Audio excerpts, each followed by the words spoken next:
আজকের দিনের মার্কেট সবাইকে খুবই ফ্রাস্ট্রেটেড করলো। আমি পার্সোনালি এক্সপেক্ট করেছিলাম আজকে পজিটিভ মুভমেন্ট মার্কেটে দেখতে পাবো। ক্যাপিটাল গেইন ট্যাক্সের বিষয়টি মার্কেটের জন্য কিন্তু বিগ সারপ্রাইজ ছিল না, এবং মার্কেট কিন্তু অলরেডি 500 থেকে 600 পয়েন্টের মতো ডিসকাউন্ট দিয়েছে এই ইস্যুটিকে কেন্দ্র করে। আজকের দিনের মার্কেট টার্নওভার ছিল প্রায় 350 কোটি টাকা, এবং এই 350 কোটি টাকার টার্নওভারে মার্কেট 65 পয়েন্ট ডাউন হওয়াটা আমার কাছে কিছুটা অস্বাভাবিক মনে হয়েছে। আজ আমরা আলোচনা করব বাংলাদেশের পুঁজিবাজার আসলেই কি অর্থনীতির মাপকাঠি মেনে চলে কিনা। আলোচনাটি শেষ পর্যন্ত শুনতে থাকুন। আলোচনাটি শুরুতেই সবাইকে রিকোয়েস্ট করব ডিসক্লেইমার অংশটি আপনারা ভালো করে পড়ে নেবেন। পুঁজিবাজার ঝুঁকিপূর্ণ। আপনার কোনো পার্সোনাল বাই এবং সেলের কারণে আপনি যদি ক্ষতিগ্রস্ত হয়ে থাকেন, সে দায় স্টক অবজার্ভার বহন করবে না। প্রথমে যে বিষয়টি হাইলাইট করব, ক্যাপিটাল মার্কেটে একটি শেয়ারের দর ওঠানামার প্রাইমারি রিজন হলো সেই শেয়ারটির ফান্ডামেন্টাল অবস্থান কেমন। কোম্পানিটি যদি ফিনান্সিয়ালি ভালো পারফর্ম করে সেক্ষেত্রে শেয়ারটির দর বৃদ্ধি পেতে থাকে, আর কোম্পানিটি যদি ফিনান্সিয়ালি ব্যাড পারফর্ম করে, পুয়ার পারফর্ম করে, সেক্ষেত্রে শেয়ারটির দর কমতে থাকে। এছাড়াও কোম্পানিটি ফিনান্সিয়ালি পুয়ার পারফরমেন্স করা সত্ত্বেও শেয়ারটির দর বৃদ্ধি পেতে পারে যদি কোম্পানিটির বিজনেস মডেল ভালো হয়, ফিউচার যদি ভালো হয়, ম্যানেজমেন্ট যদি ভালো হয়, সেক্ষেত্রেও কোম্পানিটি পুয়ার পারফরমেন্স করা সত্ত্বেও ফিনান্সিয়ালি কোম্পানিটির শেয়ারের দর বৃদ্ধি পেতে পারে। ফর এক্সাম্পল, উবারের কথা যদি আমরা চিন্তা করি, উবার কিন্তু গত 4 বছর ধরে লসে রান করছিল, কিন্তু শেয়ারের দর বৃদ্ধি পাচ্ছিল, কেননা এই কোম্পানির ইনভেস্টররা বিলিভ করত কোম্পানিটির বিজনেস মডেল ভালো এবং ফিউচারে কোম্পানিটি প্রফিট জেনারেট করতে সক্ষম হবে। এখন ক্যাপিটাল মার্কেটে শেয়ারের দর ওঠানামার সেকেন্ডারি রিজন হলো একটি দেশের ইকোনমি কেমন পারফর্ম করছে, গ্লোবাল ইকোনমি কেমন পারফর্ম করছে, যুদ্ধ কিংবা প্রাকৃতিক কিছু দুর্যোগ, এসব কিছুও কিন্তু একটি দেশের পুঁজিবাজারকে এফেক্ট করতে পারে। কিন্তু এইসব হলো সেকেন্ডারি রিজন। আমার খুব দুঃখ হয় যখন মেইন স্ট্রিম মিডিয়াতে কিছু মার্কেট বিশেষজ্ঞ অর্থনীতির শুধুমাত্র কয়েকটি দিক, বিশেষ করে নেতিবাচক দিকগুলোকে তুলে ধরে তারা ব্লেম করে যে ক্যাপিটাল মার্কেট এই কারণে পারফর্ম করছে না। একটি দেশের ইকোনমি বলতে শুধুমাত্র সে দেশের ব্যাংক ইন্টারেস্ট রেট কেমন, ব্যাংক লিকুইডিটি কম না বেশি, কিংবা রিজার্ভ কতটা বাড়লো কিংবা কমলো, এগুলো হচ্ছে অর্থনীতির কিছু গুরুত্বপূর্ণ দিক কিংবা গুরুত্বপূর্ণ উপাদান। কিন্তু সামগ্রিক অর্থনীতি বলতে শুধুমাত্র এই কয়েকটি উপাদানকে কিংবা ফ্যাক্টরকে বোঝায় না। আপনারা হয়তো লক্ষ্য করেছেন গত 6 মাস আগে বিশেষজ্ঞরা কিন্তু ব্লেম করেছিল শুধুমাত্র ফ্লোর প্রাইজের কারণে বাংলাদেশের ক্যাপিটাল মার্কেট পারফর্ম করছে না। কিছুদিন তারা দায়ী করলো ব্যাংক ইন্টারেস্ট রেট বৃদ্ধি পেয়েছে, এই বিষয়টিকে তারা খুব হাইলাইট করলো। এরপরে ব্যাংকের লিকুইডিটি ক্রাইসিস, এই বিষয়টিকে হাইলাইট করলো। কিছুদিন গেল ইনফ্লেশন রেট খুবই হাই, এই কারণে মার্কেট পারফর্ম করছে না। এখন ক্যাপিটাল গেইন ট্যাক্স ইস্যুটি প্রাধান্য পেল। এখন আমি কিছু গুরুত্বপূর্ণ ইনফরমেশন শেয়ার করছি। 2010 সাল থেকে বাংলাদেশের জিডিপির গ্রোথ রেট ছিল অন এন অ্যাভারেজ প্রায় 6%।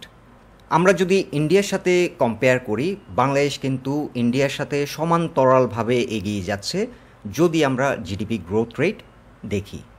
এছাড়া জিএনআই পার ক্যাপিটা যদি দেখি, ইন্ডিয়ার পরের অবস্থান কিন্তু বাংলাদেশ, এবং বাংলাদেশের পার ক্যাপিটা ইনকাম কিন্তু অনেক বৃদ্ধি পেয়েছে গত 10-15 বছরে। 2010 সালে যেখানে বাংলাদেশের পার ক্যাপিটা ইনকাম ছিল 3100, সেখানে 2022 সালে 7690। এখন আমরা যদি বাংলাদেশের পুঁজিবাজারের অবস্থান দেখি 2010 সাল থেকে, 2010 সালের হাই ছিল 8700-রও কিছুটা বেশি, আর লো ছিল প্রায় 3400। আমরা যদি এখন পিভট পয়েন্ট দেখি, পিভট পয়েন্ট হলো 6100। বর্তমানে বাংলাদেশের পুঁজিবাজারের ইন্ডেক্স হলো 5171। তাহলে দেখুন গত 10-12 বছরে যে ইকোনমির গ্রোথ হয়েছে সেটা রিফ্লেকশন কি ক্যাপিটাল মার্কেটে আসলো?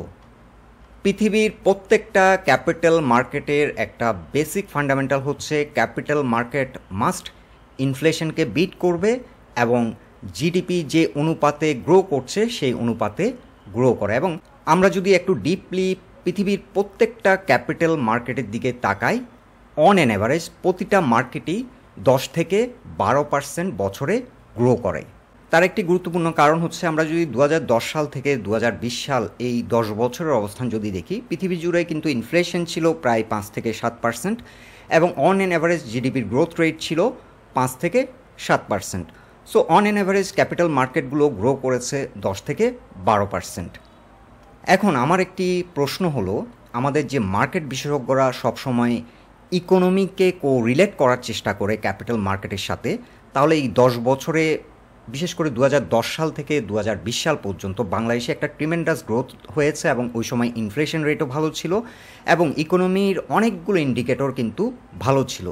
তাহলে ক্যাপিটাল মার্কেটে এটা রিফ্লেকশন আসেনি কেন? ক্যাপিটাল মার্কেটেতেও গত 10 বছরে ইকোনমির কোনো রিফ্লেকশনই আমরা দেখতে পাচ্ছি না। শুধুমাত্র নেগেটিভ কিছু বিষয়কে এখন হাইলাইট করে আমরা ব্লেম করছি যে ইকোনমির এই উইংসটা ভালো করছে না, যার কারণে ক্যাপিটাল মার্কেট পারফর্ম করছে না।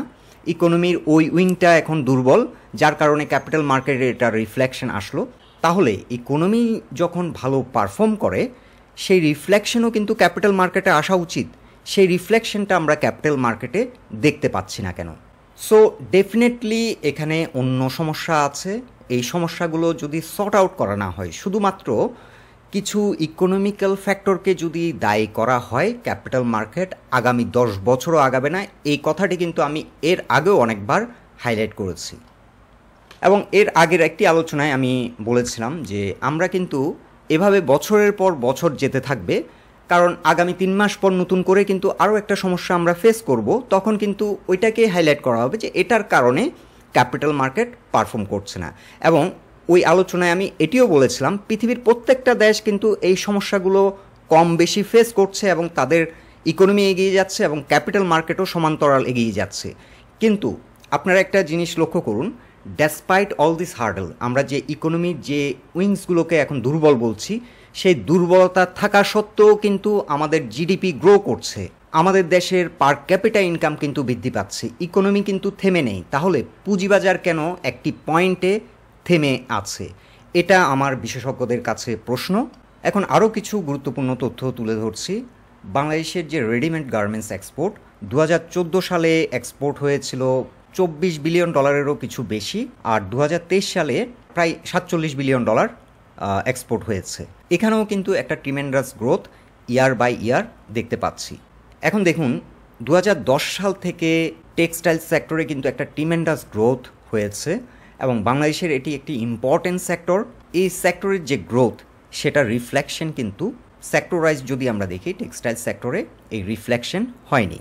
এখন অনেক বিশেষজ্ঞ আবার বলতে চান যে বাংলাদেশ ক্যাপিটাল মার্কেটে বেশিরভাগই দুর্বল কোম্পানি, যার কারণে ক্যাপিটাল মার্কেট পারফর্ম করছে না। সেক্ষেত্রে আমি কিছু কোম্পানি দেখাচ্ছি যে কোম্পানিগুলো ট্রিমেন্ডাস পারফর্ম করছে ডেসপাইট অল দিস হার্ডলস। কোম্পানিগুলো কিন্তু ট্রিমেন্ডাস পারফর্ম করছে, যেমন অলিম্পিক ইন্ডাস্ট্রিজ লিমিটেড। এই কোম্পানিটি একটা হিউজ আর্নিং ছিল। 2022 সালে কোম্পানিটির আর্নিং ফল করেছিল, শেয়ারের দাম ফল করেছে, আমরা অ্যাকসেপ্ট করে নিচ্ছি। 2023 সাল থেকে কিন্তু কোম্পানিটি আবার গ্রো করছে এবং এবছর কিন্তু তার অ্যানুয়ালাইজড ইনকাম 10 টাকারও কিছুটা বেশি, যেটা একসময় ছিল। এখন দেখুন প্রাইস অ্যাকশনে এই কোম্পানিটির অবস্থান। এই কোম্পানিটি তার অল টাইম হাই থেকে প্রায় 70% মতো ফল করেছে। এখন আরও একটি শেয়ার দেখে নিচ্ছি, মালিক স্পিনিং। মালিক স্পিনিংয়ে কিন্তু এবছর ট্রিমেন্ডাস গ্রোথ আমরা আর্নিংয়ে দেখতে পাচ্ছি, কিন্তু প্রাইস অ্যাকশনে সেটার তেমন একটা রিফ্লেকশন দেখা যাচ্ছে না। আরও একটি কোম্পানি দেখে নিচ্ছি, বাংলাদেশ শিপিং কর্পোরেশন। এই কোম্পানিতেও কিন্তু ট্রিমেন্ডাস গ্রোথ আমরা ইয়ার বাই ইয়ার দেখতে পাচ্ছি, এবছরও কিন্তু ভালো পারফর্ম করছে। এখানে একটি বিষয় লক্ষ্য করুন, অল টাইম তার রিসেন্ট হাই থেকে প্রায় 60%-এর কাছাকাছি ফল করলো। এছাড়া আরও একটি বিষয় আমি তুলে ধরছি, আমেরিকাতে যখন ব্যাংক ইন্টারেস্ট রেট বৃদ্ধি করা হয়েছিল তখন কিন্তু মার্কেট ফল করেছিল। মার্কেট ফল করার শুধুমাত্র ব্যাংক ইন্টারেস্ট রেট বৃদ্ধি একমাত্র কারণ ছিল না, কারণ ওই সময় রাশিয়া এবং ইউক্রেনের যুদ্ধের কারণে সাপ্লাই চেইনে একটা বড় ডিসরাপশন ছিল, ইনফ্লেশনারি সিচুয়েশন ব্যাড ছিল। সো বিভিন্ন কারণে কিন্তু ওই সময় মার্কেট অনেকটা ডাউন হয়। এটি আমি দেখাচ্ছি ন্যাসড্যাকের অবস্থান। আমেরিকাতে কিন্তু এখনও ব্যাংক ইন্টারেস্ট রেট কাট করেনি, কিন্তু এখান থেকে একটা ট্রিমেন্ডাস র্যালি মার্কেট গত 1-1.5 বছর ধরে করলো। ক্যাপিটাল মার্কেটে যদি ব্যাংক ইন্টারেস্ট রেট একটি অন্যতম সমস্যা হতো, তাহলে আমেরিকান ক্যাপিটাল মার্কেট গত 1.5-2 বছর ধরে ট্রিমেন্ডাস র্যালি করতো না। এখন আমেরিকান মার্কেটের একটি গুরুত্বপূর্ণ স্টকের চিত্র তুলে ধরছি, এনভিডিয়া। এনভিডিয়া গত 1 বছরে তাদের আর্নিংয়ে একটা ট্রিমেন্ডাস গ্রোথ হয়েছে, যার কারণে এখানে কিন্তু একটা সুপার প্রাইস অ্যাকশন হয়েছে। স্টকটি $120 কিংবা $117 থেকে এটি প্রায় $1250 পর্যন্ত প্রাইস অ্যাকশন করলো গত 1 বছরে। এখন আমাদের ক্যাপিটাল মার্কেটে ভালো কোম্পানির সংখ্যা কম, কিন্তু যে কোম্পানিগুলোতে গ্রোথ হচ্ছে সেই কোম্পানিগুলোর প্রাইস অ্যাকশন হচ্ছে না কেন, সেটা রিফ্লেকশন প্রাইস অ্যাকশন হচ্ছে না কেন? ক্যাপিটাল মার্কেট নিয়ে অনেক সময় বড় বড় ব্যক্তিত্বরা বিভিন্ন রকম মন্তব্য করেছেন। একটি মন্তব্য ছিল, সর্ষে ক্ষেতে ভূত লুকিয়ে আছে। ক্যাপিটাল মার্কেটে সর্ষে ক্ষেতে যদি ভূত লুকিয়ে থাকে, সেটি এখন কোশ্চেন হচ্ছে সেটি কবে তাড়ানো হবে। ডেফিনেটলি বাংলাদেশ মার্কেটের কিছু ফান্ডামেন্টাল সমস্যা আছে, এগুলোকে সঠিকভাবে আইডেন্টিফিকেশনের মাধ্যমে যথাযথ ব্যবস্থা না নিলে ক্যাপিটাল মার্কেটের যে পার্সোনালিটি, সে পার্সোনালিটি কিন্তু প্রকাশ পাবে না এবং এই মার্কেটটি বিকশিত হবে না। এখন মার্কেট প্রসঙ্গে সংক্ষেপে জানিয়ে দিই, 5171 পয়েন্টে আজ মার্কেট ক্লোজ হলো। এখানে কিন্তু একটি গুরুত্বপূর্ণ সাপোর্ট লাইন আমরা ড্র করেছি, এটি কিন্তু খুবই গুরুত্বপূর্ণ একটি সাপোর্ট লাইন। এই সাপোর্টটি যদি কোনো কারণে ভেঙে যায়, তাহলে মার্কেট হয়তো 5050 পর্যন্ত চলে আসতে পারে। এর আগেও আমরা এই সাপোর্টটি দেখিয়েছিলাম, 5200 সাপোর্টটি রেসপেক্ট করেনি। এখন একটি হোপ হচ্ছে কালকে যদি এই জোন থেকে রিভার্ট করে, যদি কিছুটা নেমেও দিন শেষে মার্কেট যদি রিভার্ট করে, তাহলে এখান থেকে হয়তো কারেকশন শেষ হয়ে যাবে এবং এখান থেকে মার্কেট আপট্রেন্ড করবে। একটি বিষয় হচ্ছে, মার্কেট কিন্তু গত প্রায় 3 বছর ধরে কিন্তু ডাউন ট্রেন্ডের মধ্য দিয়ে যাচ্ছে, যার কারণে মার্কেট নিয়ে কিন্তু বেশিরভাগ রিটেল ইনভেস্টররা কিন্তু ধৈর্যহারা হয়ে গেছেন, কারণ এত লম্বা সময় ধরে রিটেল ইনভেস্টরদের ক্যাপিটাল মার্কেটে সাস্টেইন করা খুবই ডিফিকাল্ট। এছাড়া ভলিউমের সাথে যে প্রাইস অ্যাকশনের একটা ডিসক্রিপেন্সি আমরা পরিষ্কার দেখতে পাচ্ছি। এর আগের দিন কিন্তু একটা বুলিশ ভলিউম ছিল এবং প্রাইস অ্যাকশনেও একটা বুলিশ ক্যান্ডেল আমরা দেখতে পেয়েছি, কিন্তু আজকের দিনে লো ভলিউমে কিন্তু একটা হিউজ নেগেটিভ প্রাইস অ্যাকশন হলো। এটাও কিন্তু একটা মার্কেট ডিসক্রিপেন্সি। এখানে বোঝা যাচ্ছে যে কোনো একটা গোষ্ঠী হয়তো মার্কেটকে বাজেভাবে ম্যানিপুলেট করছে। এখানে আপনারা একটি ব্যাপার লক্ষ্য করুন, কিছু big paid up share like Walton, Robi, Square Pharma, United Power, ICB, Beximco Pharma, Lafarge, Power Grid, Beacon Pharma, Best Holding, এ ধরনের বড় মূলধনী কিছু কোম্পানির মাধ্যমে কিন্তু মার্কেটকে ম্যানিপুলেট করা হচ্ছে। এবং আমি মার্কেট আওয়ারে কিন্তু বিভিন্ন স্টকগুলো ডিপলি আমি অবজার্ভ করছিলাম। স্টকগুলোতে কিন্তু সিগনিফিক্যান্ট সেল প্রেশার ছিল না এবং সেটা রিফ্লেকশন টার্নওভার দেখলেও আমরা বুঝতে পারছি যে 357 কোটি টার্নওভারে 65 পয়েন্ট মার্কেট ডাউন হওয়াটা কিন্তু কিছুটা অস্বাভাবিক। কিন্তু এটি হচ্ছে বড় মূলধনী কোম্পানিগুলোকে ডাউনের মাধ্যমে মার্কেটে একটা প্যানিক সৃষ্টি করা হচ্ছে এবং এরপর কিন্তু অনেকেই প্যানিকড হয়ে শেয়ারগুলো সেল করছেন। আরও একটি বিষয় হচ্ছে ক্যাপিটাল গেইন ট্যাক্সের বিষয়টি আমি গতদিন আলোচনা করেছিলাম। সাধারণ বিনিয়োগকারীদের কিন্তু ক্যাপিটাল গেইন ট্যাক্সের বিষয়টি তেমন একটা এফেক্ট করছে না, বিশেষ করে যারা রিটেল ইনভেস্টর। শুধুমাত্র বড় মাপের যারা বিনিয়োগকারী তাদের জন্য হয়তো এটি একটি এখন বর্তমান সময়ের জন্য হয়তো একটি বার্ডেন, কিন্তু পৃথিবীর প্রত্যেকটা ক্যাপিটাল মার্কেটে ক্যাপিটাল গেইনের উপর কিন্তু ট্যাক্স রয়েছে এবং সেই দেশের ক্যাপিটাল মার্কেটগুলো আগাচ্ছে, ট্যাক্স দিয়ে আগাচ্ছে। গত প্রায় 15-20 বছর ধরে বাংলাদেশ ক্যাপিটাল মার্কেটে ক্যাপিটাল গেইনের উপর কোনো ট্যাক্স ছিল না, কিন্তু বাংলাদেশ ক্যাপিটাল মার্কেট আগায়নি। সুতরাং কোনো বিশেষজ্ঞ যদি এটি বলার চেষ্টা করেন ক্যাপিটাল গেইন ট্যাক্সের জন্য এখন মার্কেট আটকে যাবে, এটি আসলে একটা ভুল অ্যাসেসমেন্ট হবে। বন্ধুরা, এটাই ছিল আজকের বক্তব্য।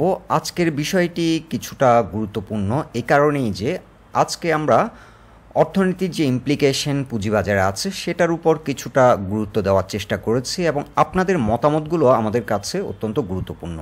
আপনাদের মতামতগুলো আমাদেরকে কমেন্ট বক্সে জানাবেন। আমাদের সাথে থাকার জন্য আপনাদের অসংখ্য ধন্যবাদ।